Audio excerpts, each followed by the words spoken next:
So what remains when there's only one original member in a band that's been going for 20 plus years? Find out in this review. Hey, my name is Matt from Diazable and I do music reviews. Thanks for coming on by. Today I am checking out the latest album from the band All That Remains with their newest album called Antifragile. All That Remains is a melodic metalcore band that's been around for, like I said, 20 years, and they come out from, if I'm correct, the northeast area of America. I think somewhere from Massachusetts, maybe Boston, Massachusetts, if I'm correct. If I'm wrong, let me know down below. But yeah, they've been going hard and strong for 20 plus years, and they've had a lot of members come and go over the years. Some have unfortunately passed away. One of the lasting members of the band, Ollie, he passed away back in like 2017, 18, like that. And so the sole remaining member of the band, Phil, the vocalist, is doing all the work in terms of keeping the band alive and everything. And I gotta say, this band, I've listened to them here and there throughout the years.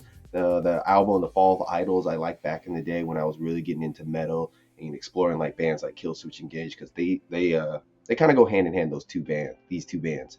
And I fell off on them, never really got into them post I think the Fall of Idols. Would check out an album and be like, yeah, it's all right, and just come back and forth.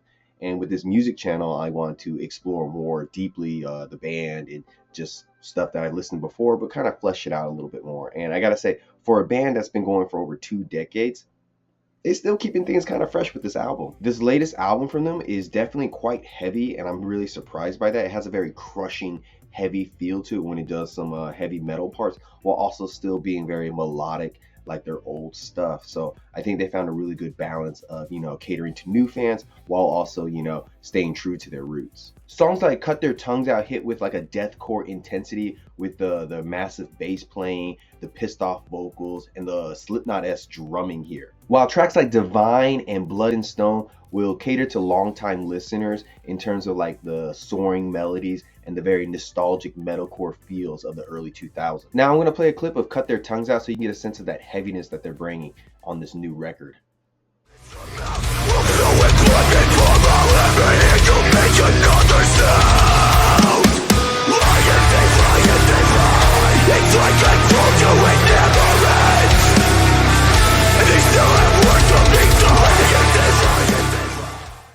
They've never sounded this heavy before, and I think a good reason why they're this heavy is the new drummer they have. The drumming on this album is one of the standout elements for sure, with how intense and just how relentless the energy he's bringing here. It really drives the album.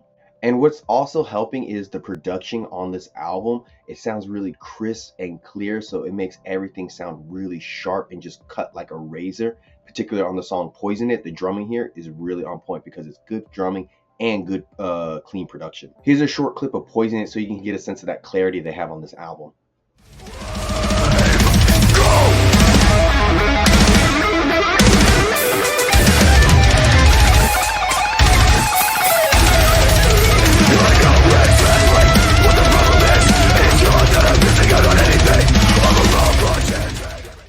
Everything's just cutting in really clear here. Then you have the tight and technical guitar work here that adds a lot of groove and melody to the songs.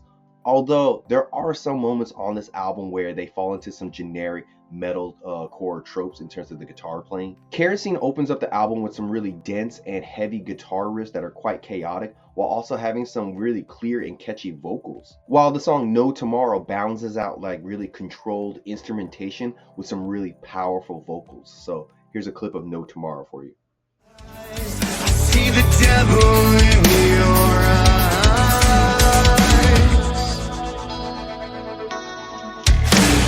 Gave you my heart that you took away. Held out my hand, watched you suffocate. Not that bad, it's got a good balance. The guitar solos on this album are a good highlight in terms of never really feeling too overindulgent and just, the right amount of flair to it. They just sound really good, especially on tracks Let You Go. The dueling guitars towards the end of the song just create a very mesmerizing moment on the album. And their vocalist Phil is still able to showcase his ability to balance out clean and harsh vocals with relatively ease. Like, he doesn't sound like he's sweating too hard when he's doing these vocals, and it makes sense after doing it for 20 plus years. he would be really good at by now. His screams are very powerful, but his clean vocals on the songs Forever Cold and No Tomorrow are really strong and emote very well. There is a bit of a softer side to this album, like on the acoustic driven sections of Forever Cold. It adds some nice variety and helps flesh the band's sound out more. But the bass playing at times on this album feels a little bit mixed out, and it doesn't really feel like it has a presence or a weight to it. But when it does, like on the song The Piper, it feels really chunky and deep and adds weight, and it has a bit of a progressive feel to it. And a few moments on this album that feel a little bit lackluster or just kind of generic or standard is like on the song Antifragile. The first half of the song is by the numbers metalcore, but by the second half of the song and the back end of it, the intense drumming and the death growls kind of like, you know, incite some more excitement into the song. But overall, it's not that great of a song. And the song Poison It is a well-produced song, but it feels like a bit of a filler song, lacking the impact that some of the other album's stronger songs. Despite this, the overall pacing of the album is pretty solid, with most songs balancing out aggression and melody nicely. Then we have the closing song here, Blood and Stone, and it ends the album on a bit of a softer but powerful note by incorporating some pianos and thunderous drums to create a very cinematic feel to it. And the high soaring guitars and the pounding rhythm section give it I guess you want to say a sense of grand feel to it, so it does feel like a very fitting conclusion. Overall, while some tracks on here have a bit of an overstuffed or generic feel to it, the highs on this album definitely outweigh the lower points on this album for sure. And I gotta say, All That Remains continues to be, you know, a very prominent band in their field of melodic metalcore, balancing out nostalgic vibes while pushing their sound a bit further with more aggression, and, you know, keeping themselves somewhat relevant and proving after 2 decades of hard work, you know, they still have something to offer to the metal scene. So I gotta say, this latest album from All That Remains is a good and solid 7.5 out of 10.